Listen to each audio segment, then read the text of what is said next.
All right, welcome back to coverage of the Magic Online Community Cup. Marshall Sutcliffe in the booth with Randy Buehler. We're going to have a BDM over in the red zone as well. Our feature match contains one of our favorite decks. Yes. Erin Campbell. She came up with a sweet build. It's kind of a. I heard her in the hallway there describe it as a constellation deck. Sure. Which it fits a lot of the themes from Theros. She's the host of the Deck Tease podcast. It's an interview-style podcast with famous Magic people. She interviewed me. You've been on it. Yep. I've been on it. Yeah, it's a really great show. And she's had some, John Finkel, Kai Bude, like she's had some great names. Over 100 episodes of it. And I've never seen that look from the hump. But Dave Humphreys, I love his Twitter name, by the way. You see that? Grumphreys. It's not bad. He's a development manager in Magic R&D. He has been a Magic developer for years, right? He's probably the senior most, or maybe Lauer is? Or? No, there's several that have been there longer. But oh, I didn't know that. Okay. But yeah, he's a Hall of Famer, so that about sums that up.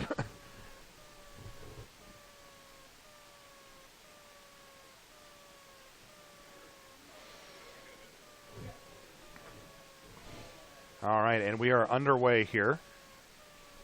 Humphreys has yet to get on the board in this format, but that's true of most of the Wizards players. Yes. Now, what did the Grumph come up with here? He's Heroes Podium, and I don't know if he was a double. He was Aetherios and Heroes Podium. Yep. Aetherios. So it's dueling Aetherios decks. Right, but also Heroes Podium for Humph. So. Right. Erin, she didn't have to deal with that whole Heroes Podium nonsense.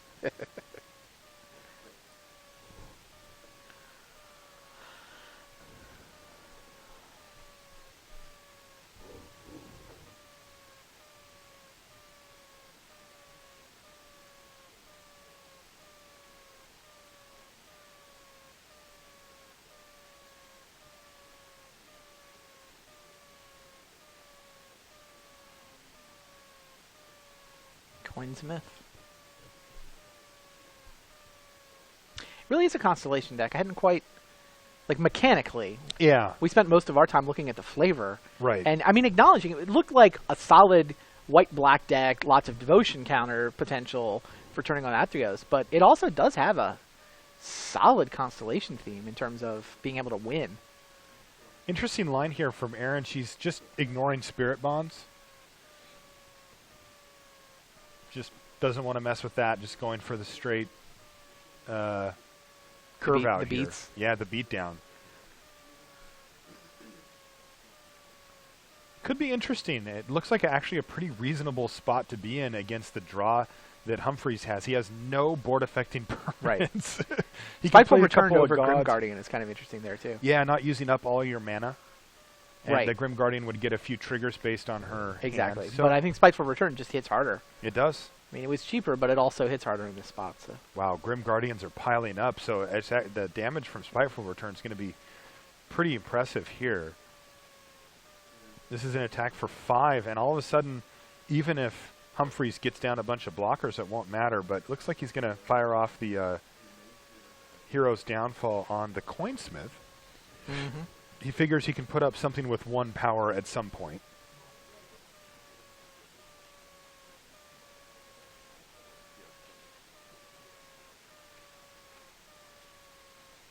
It's got to be Grim Guardian here, right? Yeah, just windmill. Oh, shoot. Oh, she hadn't finished the combat right, phase. sure.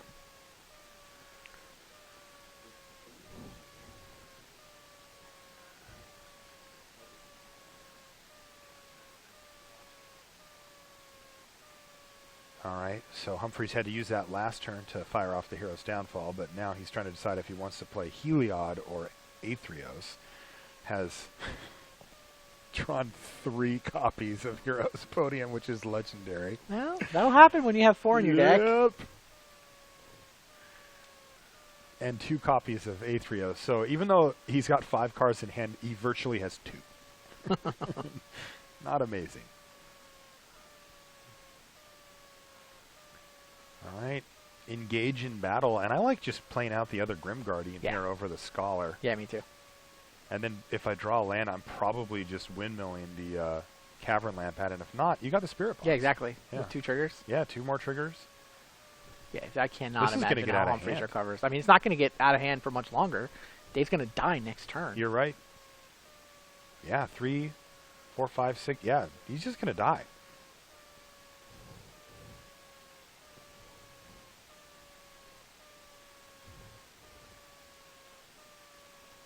Johnny's presence isn't going to do anything here. Nope.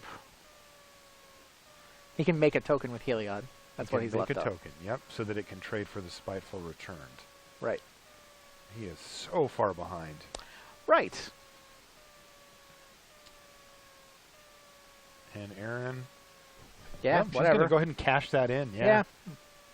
Get in the damage. Get the 2 damage, and really force his hand here. Like, he Exactly. must make the token now.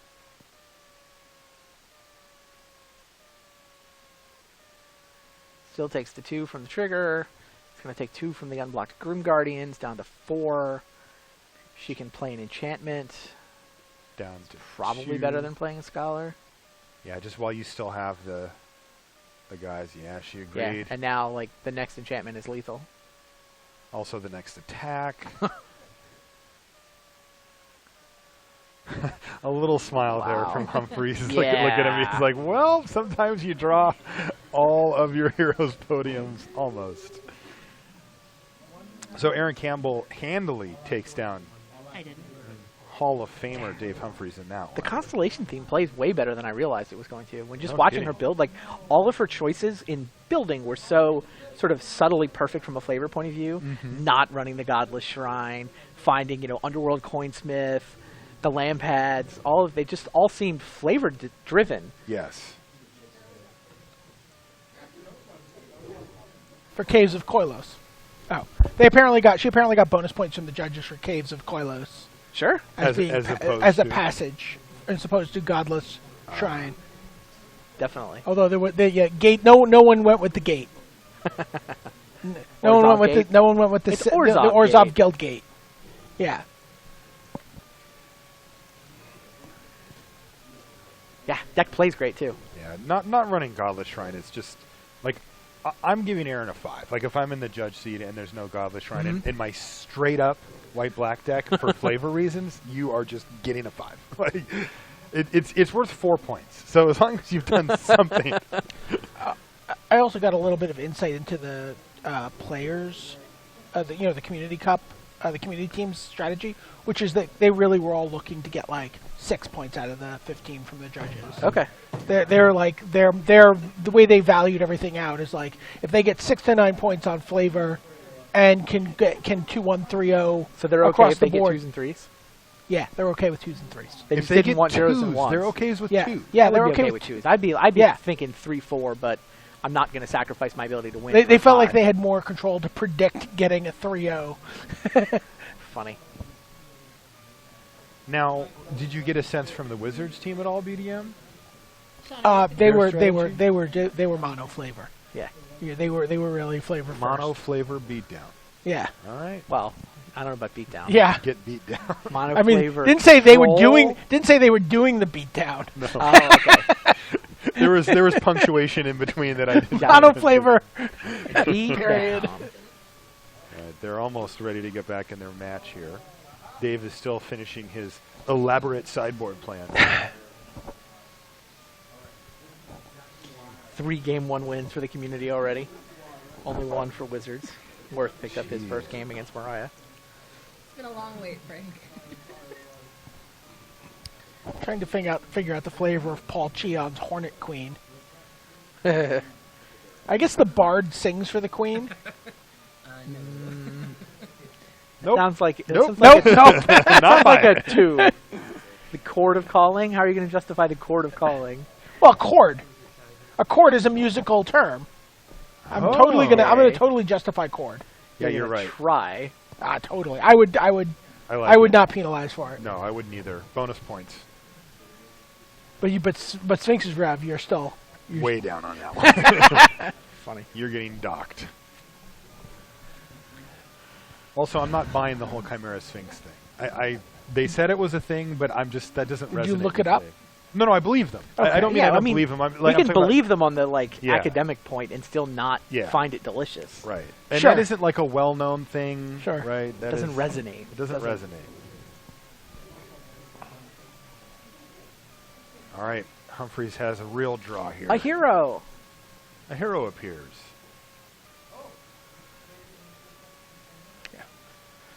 Interesting. Nate Holt said Godless Shrine in an Athreos deck is automatic -1 for him. What by the is? way. Only -1. He said it's only -1. -1 is what? Godless Shrine. Godless Shrine. Oh, wow. I'd run it if I knew it was only -1.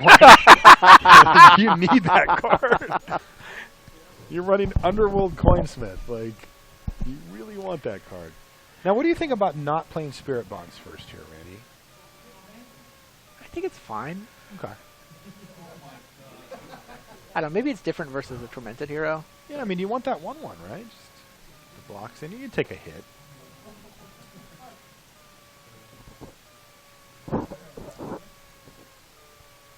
Is that a Leonin Iconoclast I see in Dave's hand up there? Yeah, it is. Yep. So we have a little Coinsmith mirror match here. Guess so. Wow, even more Coinsmiths. Huh, this could get interesting. You got to figure that Erin Campbell's deck is way more equipped to fight this particular fight. There's the Spirit Bonds.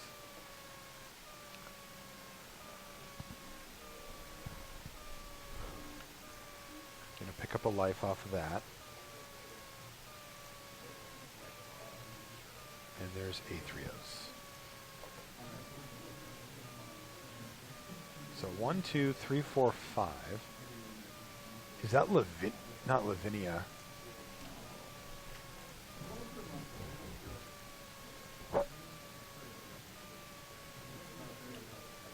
All right, so the aggression continues here for Humphreys. He's got to silence the believers in his hand too, along with Obsidat, the Iconoclast, and BDM. What's that 7-drop called again? The one that I could never beat in limited. Gets cosplayed often. Yes. Somebody throw me a bone here. I know these normally, but I can't remember the name. Lavinia's the lawyer. That's not her. Marquesa the Black Rose? No. Is it? No. Oh, that's Vintage Masters deck list I'm looking at. That's why.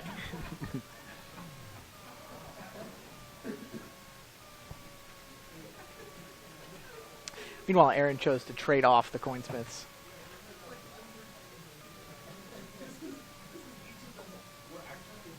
And she had one to follow up with. It's Tesa. Hey, there you go.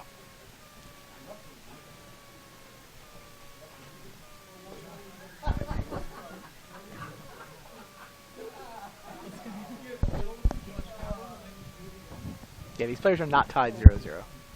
Erin Campbell is in fact up 1-0.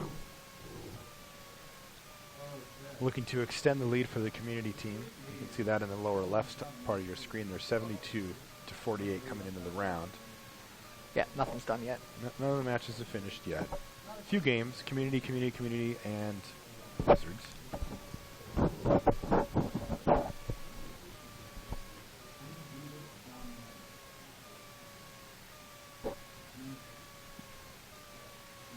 All right, Spirit Token looks like it might actually trade off here.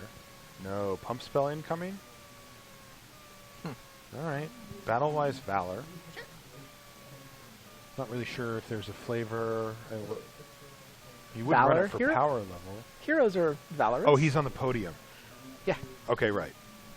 I keep thinking he's at Athreos because it's there, but he's 'Cause he actually is. both. He's both. Yeah.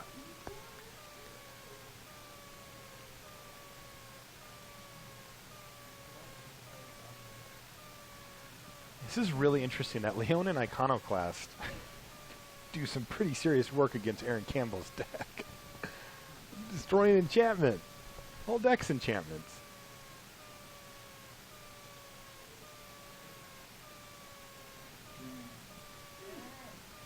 And this is Dreadbringer land pads.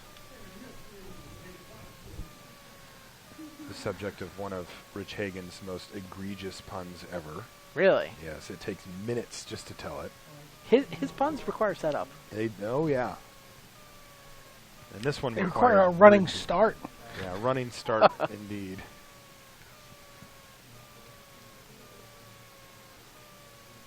Merciless eviction? Yeah, that's a good one here. Interesting. I'm not quite digging on the flavor, but Now, the problem here, of course, being, though, that Humphreys has missed multiple land drops. He's sitting there with a 5 drop, 7 drop, Yeah. 6 drop, 4 drop, 4 drop, and he's on 3 lands. So that Tormented Hero, though, doing great work. If you look, Humphreys has been able to keep himself relatively pressure-free and at 21 life here. So bravo to Humphreys for at least giving himself a chance to draw out of this. But he's going to need to see those lands start flowing pretty quickly. yeah.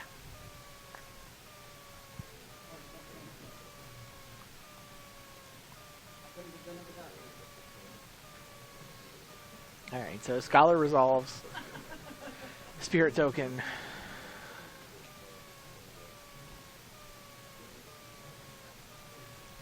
And Lampads is going to battle. Pretty easy trade here for Humphreys. Sure.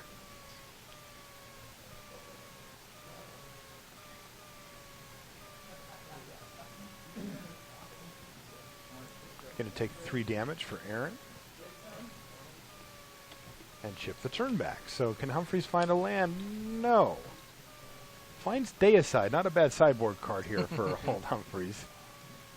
Can get rid of Spirit Bomb. Probably not a bad main deckable card in this format. Yeah, you know that there's Aetherios decks running around. Yeah. And yes, there's Aetherios decks running around. More lands for Campbell, but she doesn't need them. I'm looking at a Keranos over here, so I'm just... There's a, The Deicide kind of rang true for you after Yeah, you see yeah. Keranos take over a game? Interesting.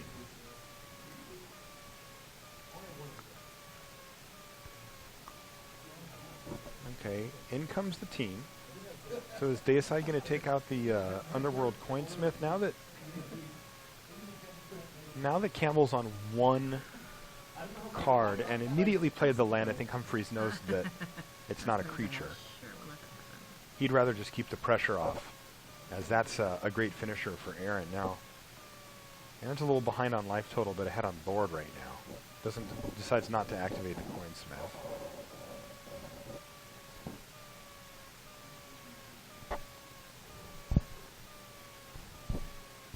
Is this still no 4th land for Humphreys?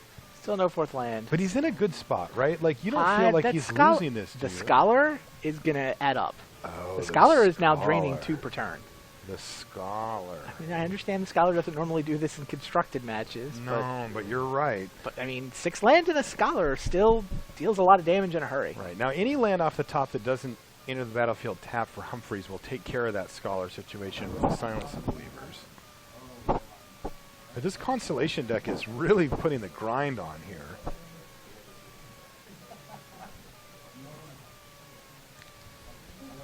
There it is. And it's untapped, and it doesn't cost him any life. So what is the first plan here? Just to take down the Scholar? If he does that, he's got to do it now, before Erin gets to untap.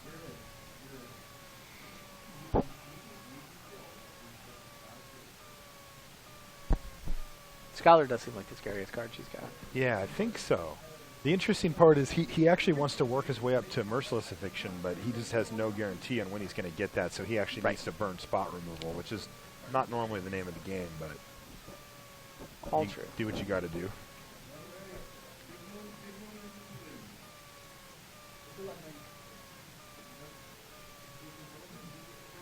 Yeah. Goes ahead and does that while she's tapped out. Okay. 13 to 16. Aetherios. 1, 2, 3, 4. So pretty far off from being active. Still triggers Grim Guardian. Indeed. The Silence the Believers removed from game effect actually kind of beats Spirit Bonds.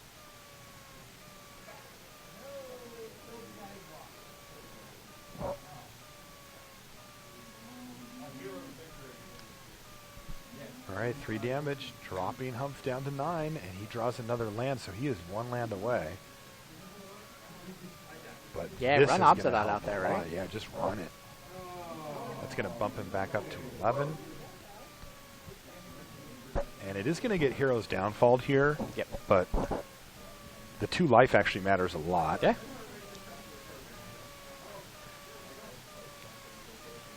And Humphreys now knows that Erin Campbell is completely out of gas here and is just top decking. Empty-handed. Yeah, I like Humphreys' chances here, even though it looks like he's still pretty far behind. I think that You think? he can find a win here. I think he can. I wouldn't guarantee it by any stretch, but I think he can find it. Ooh.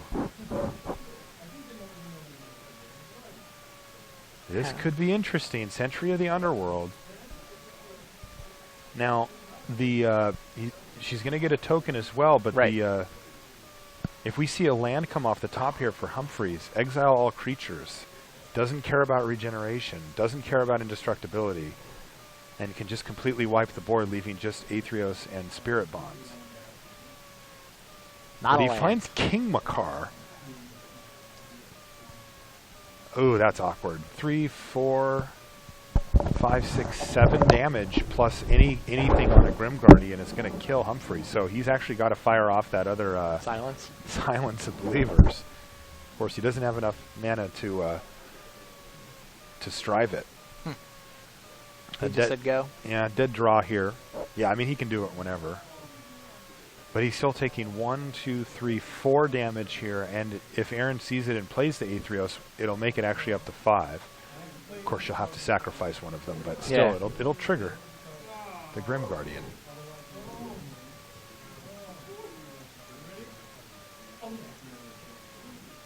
Okay, Oh, another one. so Yeah, he can't take that 3. he just can't take it? Sure. Can't regenerate that. Down goes Sentry of the Underworld. Hump falls to 4. And does Needs she to draw a land. she's not There's gonna the go for land. it. All right, so here's the land.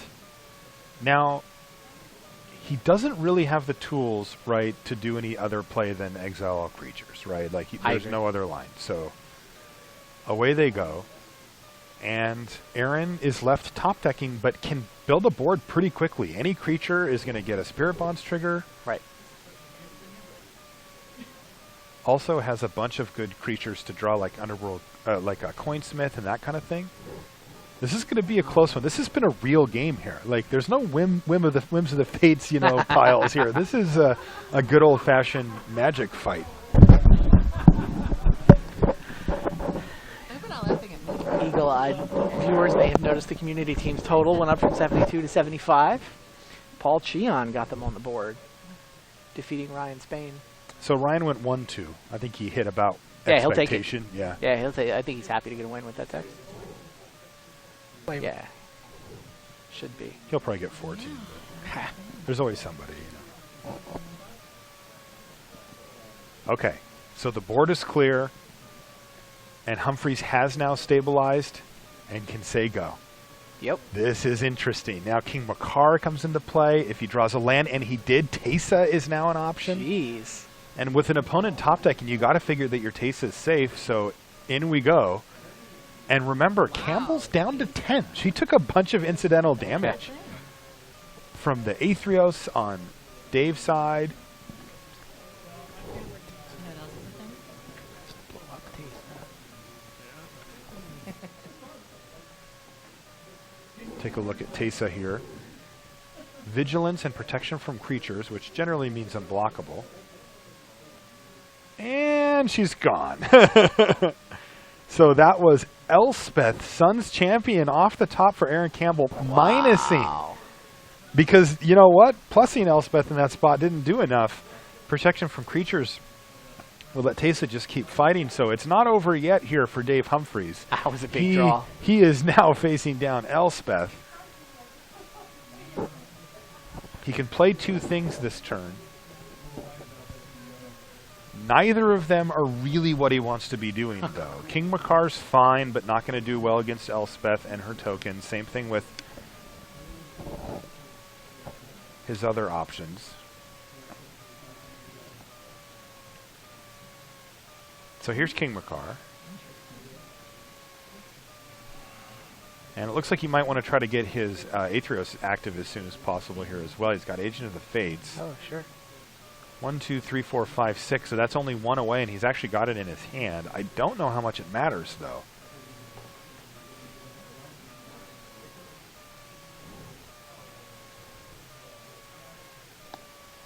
Okay, make 3 tokens. Remember, Humphreys is at 4. Mm-hmm. They both have Aetherios on the battlefield, and Humphreys just drew a redundant copy. Are there Crazy how attacks irrelevant here? Aetherios' ability has been, given that Hump keeps killing things. Yeah. But he's just like, remove that from the game. Remove that from the game. Remove that from the game. Now, can he? This is Exile, actually exile. interesting. He can attack with his Aetherios, at least force a chump or something. And he can even just replay his other one if he wants, just for vigilance purposes. Now, there's also got to be consideration, too, attacking with King Makar here, as King Makar really does demand blocks. Like, if you get to start untapping with King Makar, it gets pretty ugly. Maybe you just ship the team at Elspeth? Yeah, I mean, that probably works. Yeah, like, her options become triple chump block to keep Elspeth alive and do it again next turn. Or pick the thing you want to kill out of King Makar or Agent of the Fates and lose Elspeth. The interesting part is she can also just let Elspeth die, if that is what he does. Oh, and remember, she's only at 7 too, so he might actually have good attacks just on Erin. Which way did he attack? He attacked Erin, and Erin. Okay. Aggressive. I like it. Block. Block. Interesting. She decides to triple chump block. And there'll be some clicking here that isn't really of great consequence, and those can't come back anyway. Anytime you put more triggers on Dave Humphreys. Well, I don't want to speak too soon, but Humphreys is ahead on clock.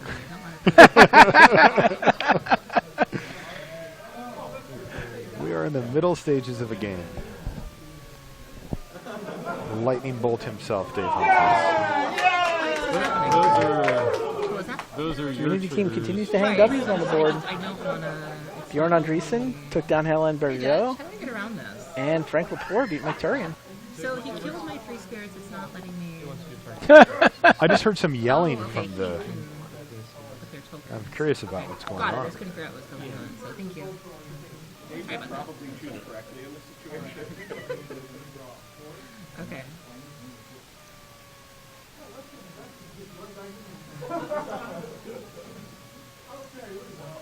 It's not okay, that's life. That's totally fine. There are a lot of souls in play in this format. Oh, yeah? I've seen a lot of. Oh, I've seen, I think, almost every soul other than the red soul. And red and green are the ones I haven't seen. Blue, black, and white have now all hit play in this format. Okay, so he actually did not play a second copy of Aetherios, passes the turn back. No worries there, though.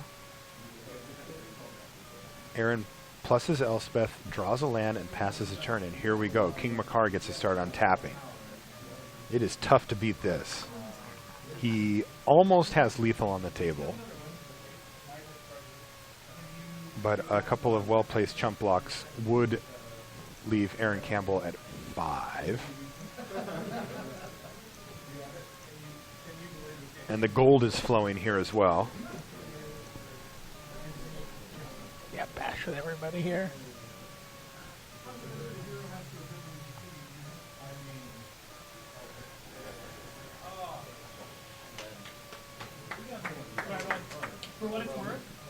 All right, here comes the team. Yeah.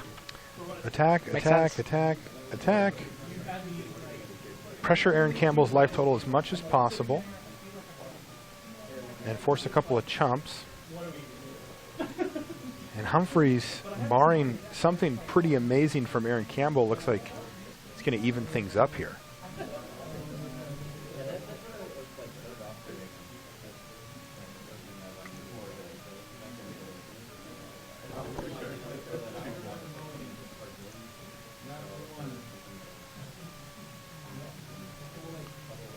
So what's it going to be for Erin Campbell here? She needs to find something, and it's a plains, and she is not going to be happy about that. Has drawn 4 or 5 lands. Yeah, I thought she was going to win that game. Yeah, land, Elspeth, land, and just couldn't quite get there. You can see the frustration, but we get a game 3. Yeah. This thing is not done far yet. from over. There will be more. This is kind of an interesting matchup. It looks like Dave has built sort of a slower version of Erin's deck with a little bit of a different twist on it, but they're similar. I mean, we have at least color-wise, a mirror match here. Yeah. Wow, Scott MacCallum just hung a W on the board. Community team up 4-0 this round. 4-0 again. You know, that was the same thing last round. We found ourselves halfway through the round with all community team wins. Yeah. This is getting ugly. Like, I'm really curious to see on the judge portion if the payoff is there, because it seems like the community team hedged towards a little less flavor and a little more power. Yeah. And it feels like the Wizards guys were like, well, we want more on the flavor end. There's more points there. And it could swing violently back in the other direction. You know? I don't think Or it could blow up in their faces. I mean, it depends on how nice the judges are. If the judges are The just judges sort of... are not nice. I was here last year. Like, are they going to give zeros? They did. I mean, they will. they're totally capable of giving zeros, absolutely. I just mean, like... I'm not sure. if Kind of like you're gonna it's kind show of a up- scale, right? Like they kind of do a curve. 'Cause they look at everything, and then I think it becomes like contextual, right? And like if Frank's is the worst deck in terms of flavor, even if it would normally be a 0, it could become a 0. Because it's the worst. Yeah. All right, we are underway in Game 3 here. Frank, by the way, did put up the 3-0. So Yeah. he's won his match over Mike Turian here to get 9 points out of this format. This was expected. His deck looked really good. Yeah. Paul Cheon has finished off his 3-0. How good was he on flavor? Did we... I don't remember Paul's It keeps coming back. That's kind build. of I can look up the list here, but... Okay. I don't think he was a flavor home run, right? Oh, no, he had one similar to Ryan's, right? He was doing the songbirds Yeah, I mean, and all it that was- stuff. Seemed pretty good, actually. It seemed like he was honoring the spirit of the format. While also trying to win. The Pelucranos was a little sneaky. Bjorn got 3-0. This is what they showed up to do, and that's what they've done. All right, so Coinsmith is going to kick things off here for Erin Campbell. No early plays for Dave, who has a draw similar to Game 1 where he's got 3 Heroes podium in his hand again. Jeez. Gosh, this is what happened to him last time, except for he had 2 Aetherios as well. So far he's got 1. We'll see if he peels an Aetherios or a Brimaz. And there's an Aetherios now for Erin Campbell. And Humph really wants to get Brimaz down. He wants to stabilize this board and kind of turn things back. And you got to respect that. That is a big play on such an early turn. And right now, Campbell does not have an answer for Brimaz. Can't play the 5-drop, so this turn is going to be Scholar of Athreos. Go.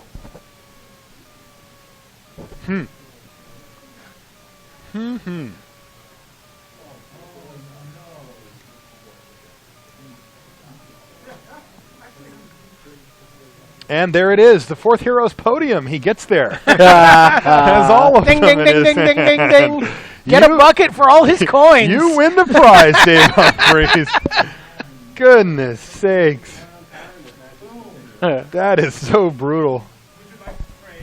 I mean, it's also piled on top of the fact that the card doesn't do anything. That's like drawing 8 of them. Yeah, you might as well. Oh, man. Humphries is going to battle with Brimaz here, though.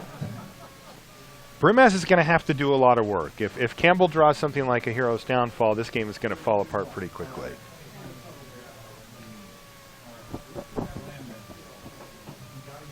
And there's a much-needed land there for Campbell. Now she can actually start pressuring Humphries in the air with the Sentry of the Underworld. Right. The terror of Standard. Turns on Athreos, too. Oh, Athreos is live now. That's huge. Yeah. So Humphries is going to have to use that Silence the Believers, and he doesn't have a great decision on what to use it on. I mean, Athreos seems like a pretty reasonable target.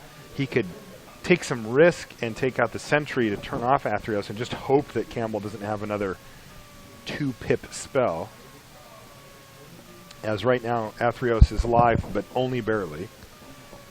He also could wait till combat. That will take out the sentry if Erin doesn't play some 2-pip spell first, and then take Athreos out of combat, so just sort of as a tempo play. Sure. Though I don't really know what we're building up to here if we're sitting on Humphrey's side. Building up to quad. That hand is just pain.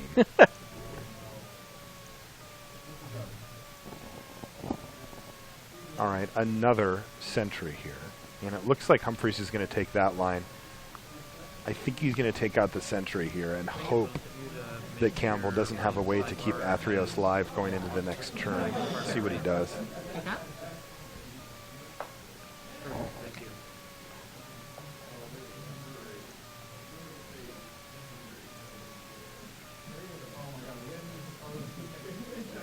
He could take 0 this turn. It's got to be tempting. Yeah, there it is. That's the plan. Unfortunately for him, Erin did just draw what she needs, which is another sentry. Now, I think if she could look back, she would have played it first to protect against a play like that. But as it stands, she's got to be fine with just rebuilding a really, really tough court state. Is that deicide?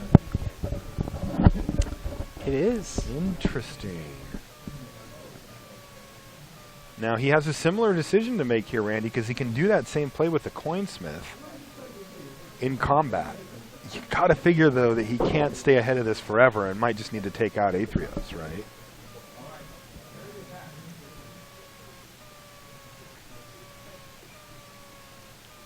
Campbell draws a land, immediately plays it. Humphreys is waiting. Think I'm okay. Also, taking all the rest of the Athreos out of Campbell's deck is pretty decent. We have a Wizards win. Oh! They're not going to get skunked in this round. Worth Wolpert takes down Mariah Pagliocco. Okay. Alright, so Athreos gone, and Humphreys gets to take a little browse of the old deck here, remove any other Athreoses that he may find, and we know that there's 4. Yeah. You gotta have 4 if it's one of your ingredients for Iroonroot Chef. His hand is... His hand is the most miserable sight in the history of Standard. Like, maybe he can win with it. Maybe his plan is to play that and start finding yeah, it doesn't do non-Brimaz, actual nothing. non-Athreos Legends? legends. How many legendary cards does he have other than those 2? The tough decision. If he can get, let's see, that's 1, 2, 3, 4. That's 6. So I guess you just play the Coinsmith and hope to draw something with a pip on it so that you can get your own Athreos going, right? I mean, he's under a ton of pressure. The problem is also, Campbell can start using Underworld Coinsmith here, right? Pay 1 life, each opponent loses 1 life. At 22 to 10, I think she's fine with that exchange. And 3 activations per turn is going to make short work of Humphreys here. Especially because she doesn't have anything else going on.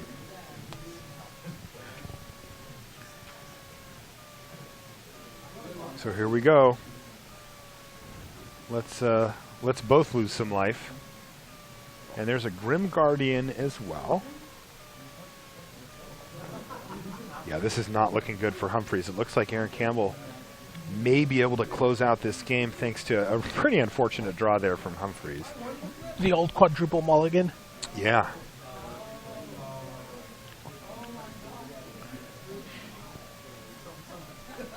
Legendary unplayable. Now, this is not our last match outstanding. Oh no, though, this right? is. You've got... Oh, no. We'll be bumping over to Brian's computer shortly here, assuming that Erin can finish off Humphreys. And you might want to stand back from your monitor or zoom out or something, because there's a lot going on. Heroes Podium. There's a couple matches Hey. left. Tom Ross, Tom O'Pilly's also going on. Yeah. Yeah, there are over 60 permanents in play. Oh, I was watching Aaron Forsyth and impressed by the number of permanents he had. I got more looking at. I think BDM's got you on that one. All right. All right, this is game. All she has to do is attack with the Sentry, activate the Coinsmith, and maybe shake a hand. Call it good.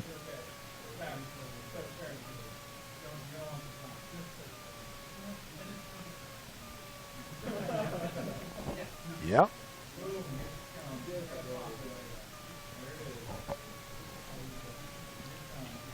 And one activation away. That will do it. Erin Campbell seals the deal and wins the match versus Dave Humphries. Let's throw it over to BDM in the red zone. Well, I've got, this is a match that's going on. Yep. So this is live. I'd like to see that. It is pretty intense. Thank you. We've got a lot of permanents. We've got gods. We've had Okay. I can walk away. double activation of Isan each turn. Double activation. Yeah. Yeah, there you go. Wow. Cure's follower. What is going on? Cure's This is the not only thing that's magic. following anything that's going on here is Cure, because I don't know what the hell's happening. Okay. So we're finally getting to an attack step. Yeah, All those things seem to be tapped and attacking. yes, just in time. Tom Ross and Tom Lapilli that we're looking at. What is all those things are under the godsend up there? Yes. There's a Hornet Queen, oh by the way, hiding out in the corner next to a scuttling Doom Engine. Yisan has 7 verse counters. The Scavenging Ooze has 10 counters.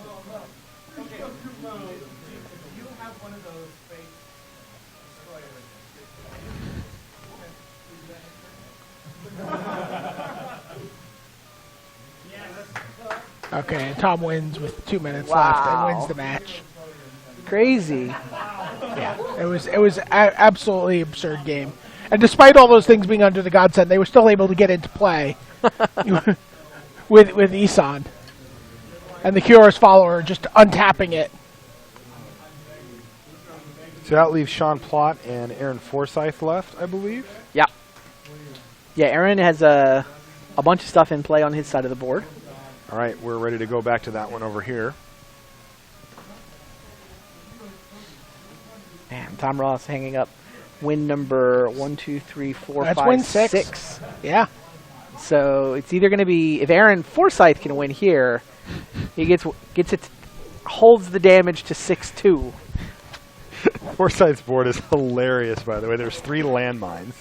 Yes. And there's Hall of Triumph Goblin Kaboomist combo. But also Keranos. Facing down Tristani. Haven't seen a Tristani Awesome. in a while. The Kaboomist is so happy about that Hall of Triumph. Yeah. You can just You keep just making keep pushing the landmines button. all day. Yeah. I don't care. Yeah, take 2 damage. Yeah, No problem. It's like the happiest Kaboomist ever. it is. He's watching Goblin artifacts test pilots attack. attacking. Goblin test pilots attacking. I think Hall of Triumph is well named here. It's clearly a triumph of the crazy bad random cards. Everybody's attacking. I'm digging on Aaron's randomness theme here. Yes, yeah. I'm really enjoying the Kaboomist, the test pilot. It's all very perplexing and random. I like it too. Yeah. I like something being perplexing and you can't figure it out. That's the Yeah, thing. it's not like, Like, what's a landmine? Does this button do anything? I will search for cards that have Chimera in the title. No. This is just, he's just playing the game at a different level. Yes. Goblin Test Pilot, clearly perplexed by the Right, and rocket. this is Whims of Fate also, his deck, right? It's Is it really? It's Perplexing Chimera or Whims of Fate. if Oh, I'm even not better. I mistaken. mean, It is, totally- it is Whims of So the he's Fates, yeah. really embraced randomness as Love his it. meta theme for the deck. But he didn't go super corny with like all coin flips or whatever. No, Like, he no. really kept it good. No, Yeah. it's like true randomness Yeah, or true this is- perplexing. Not merely the random cards. this is It's only a- the perplexing ones. Like Goblin Kaboomist is perplexed about how to turn those landmines on. This is a subtle blending of flavors while still being true to the original elements. This Love is it. This is mastery at work here. And a raw heroes Well, podium. the indignity of taking Now, someone's hero's The podium. question is, will he take it? Just for the rub-ins. He does! He takes it! He wants a hero's podium for himself. Oh, Aaron Forsyth. I hope there's judge watches this right now, because he should get bonus points for taking it. That is fantastic. If you get to attack for the win with Goblin Test Pilot, It's pretty good. that's pretty insane. He's going to activate the Heroes Podium, too. He sure is. X is 2. Come on, get there. Come on, Aaron. We need this. Yeah. Yeah, this is game 3. Oh, so sad. Yeah, Cheon won the first one. Yeah, it looks like Aaron's going to peel off back-to-back here and finish off Cheon, who's completely tapped out and facing down lethal damage. So as we wrap up this round, Aaron wins this one. This is perfect. This is the perfect way to wrap this format up. Yeah, it really is. Side special. Yeah. And Goblin Kaboom is perplexed but grateful about the Hall of Triumph. Yes. Doesn't understand why he's still alive. No. Doesn't need to understand. No. Has had a few mishandled landmines go off in his hand and is somehow still around to make more.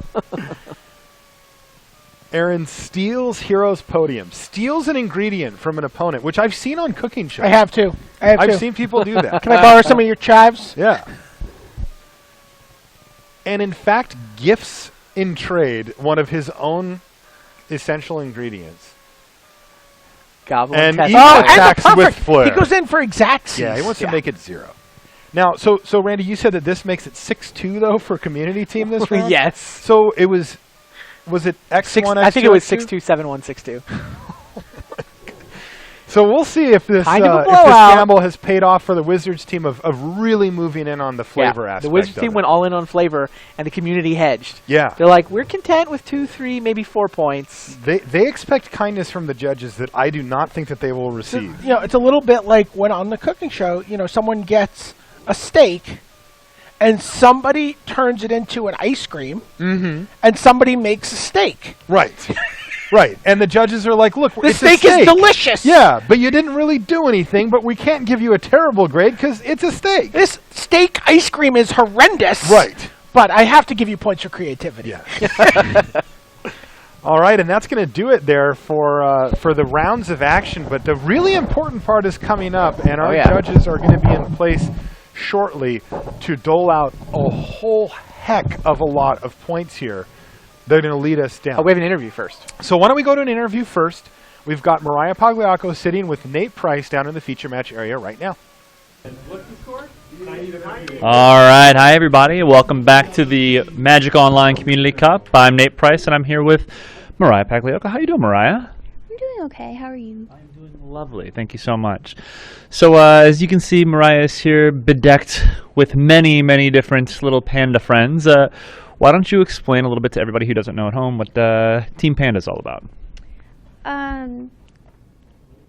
I can't remember how long I've liked pandas, but I've liked them for a really long time. And then Team Panda came into the scene when, at the end of May, I got hit by a car. And to support me, people were doing hashtag Team Panda.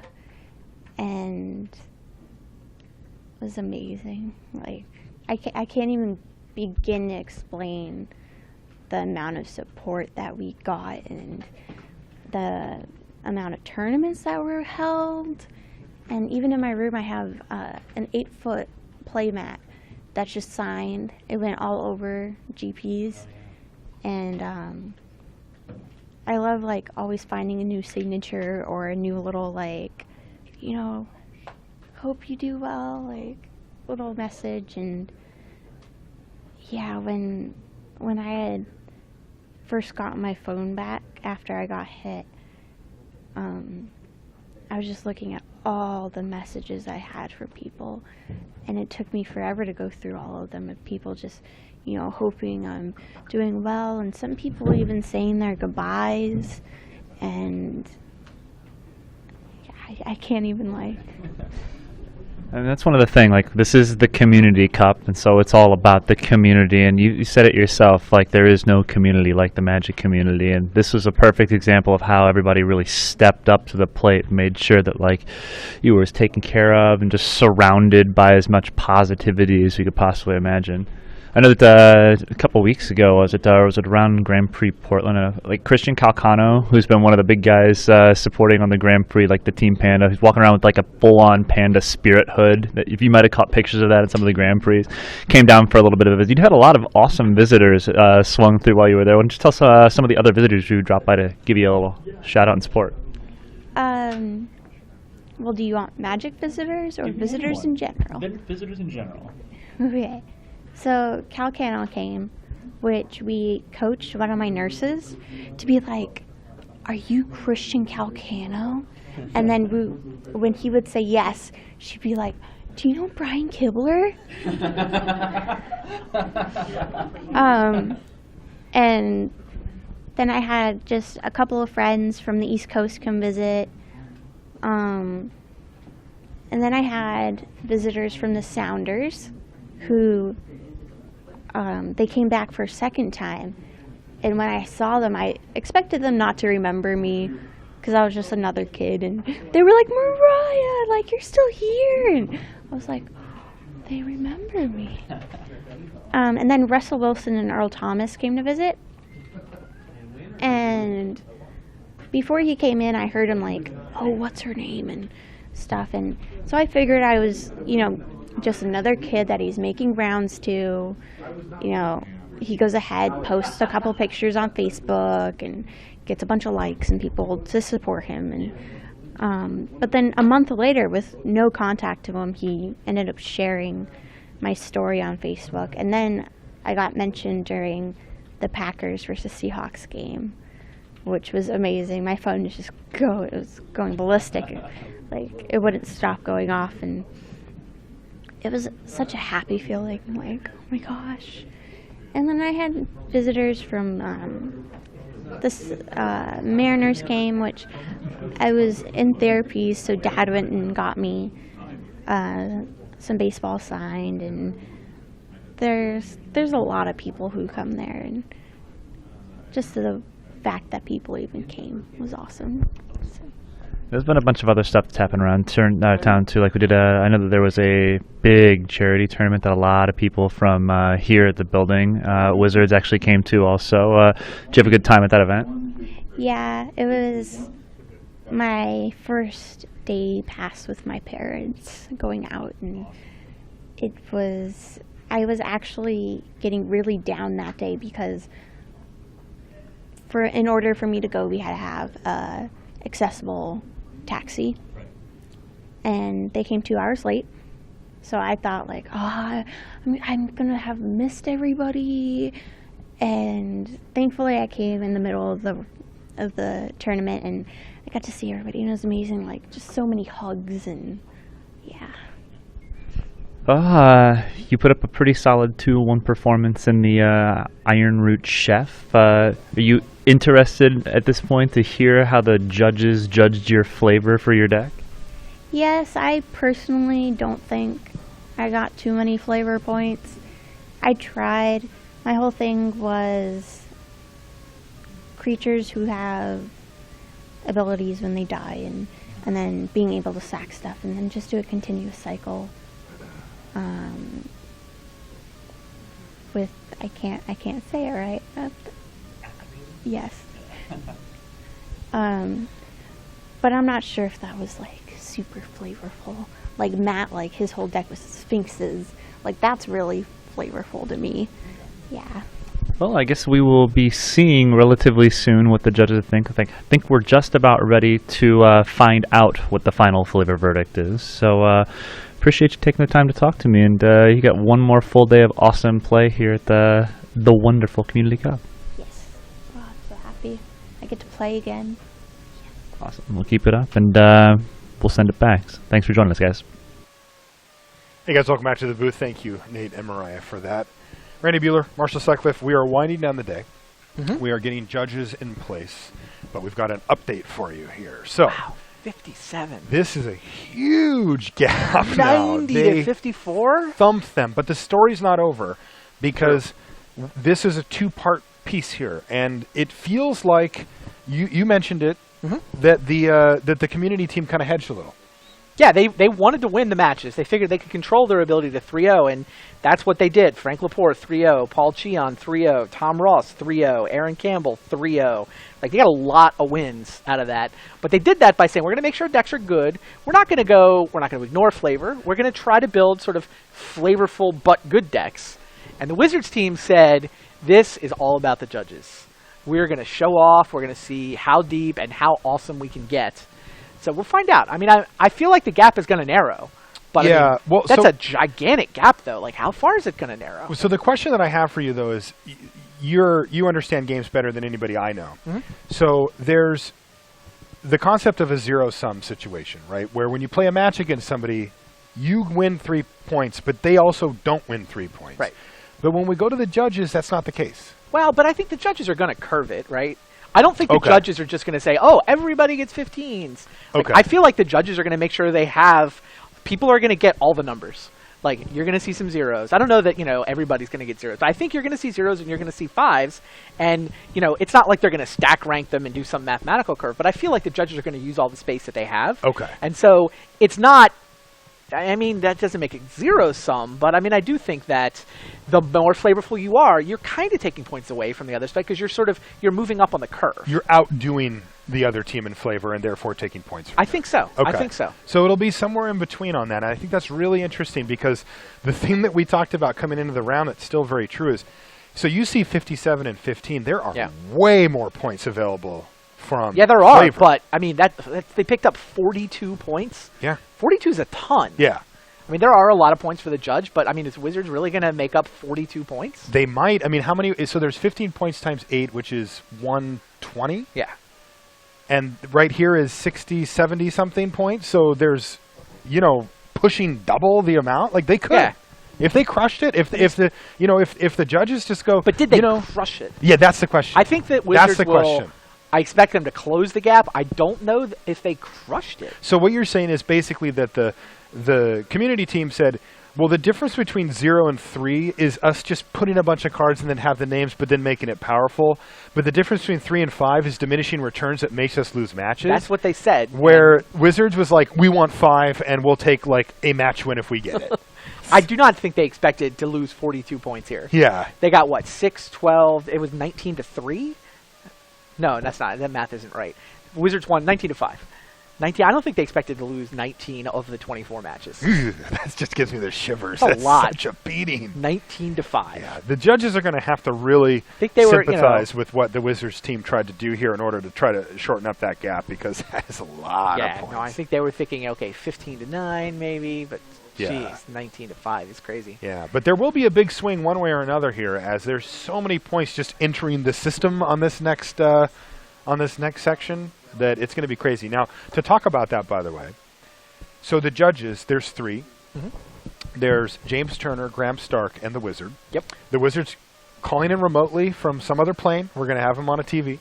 Apparently they have video equipment and Skype on that plane. Sure. And they're going to be judging on 3 categories each, right? Oh, right.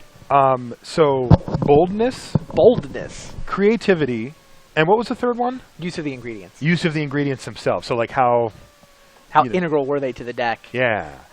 So that's another interesting take on it because I think that we definitely, when we were watching the matches, we saw some of them were very bold, right? Like it would be hard to not give them a 5 on boldness just because they basically tanked their deck, to make this Ryan work. Spain got a match win.